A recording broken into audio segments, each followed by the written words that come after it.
Yan po, oh. Kumakain sila ng daon ng malunggay.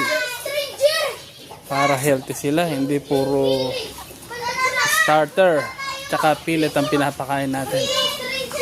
So kailangan din nilang kumain ng masustansyang pagkain.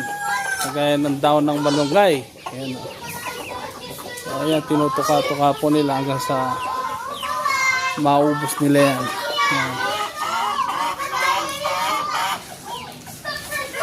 So si Diana, Diana po ang pangalan nito. Malapit na mangitlog niyan.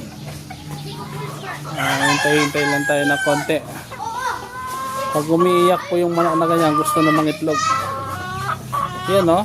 Ito yung mga native chicken. Yan po, konti lang po ang pinapapisa natin dyan. More on, kinakain ko po yung itlog niyan. So, organic po talaga. Healthy po talaga ang itlog niyan. So ang native natin yan, may halo na po yan, no? Medyo hindi na po sila maliit, malalaking chicken na po yan.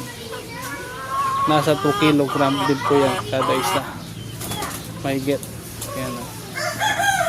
So ito po, bago po sila dito sa pwesto nila, no? Medyo naninibago pa sila. Yan. Ang main purpose po niyan, kaya nilagay ko sila dito. Dito na muna sila maninirahan, no? Magsama-sama po sila dito sa lugar na to para masanay silang halo-halo, no? Yan. So nilagay po natin sila sa pwestong yan dahil para matuto sila, no? Na dyan manirahan. Pag binuksan natin yung gates sa araw, sa gabi papasok sila dyan sa kanilang kulungan.